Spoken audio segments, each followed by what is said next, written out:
How to insert ruler in Word. Show the horizontal and vertical ruler in Microsoft Word.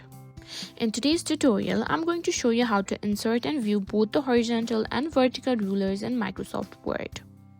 Rulers are a great tool to help with precise formatting and layout control in your documents. The horizontal ruler helps with margin settings and paragraph alignment, while the vertical ruler is useful for adjusting the top and bottom margins.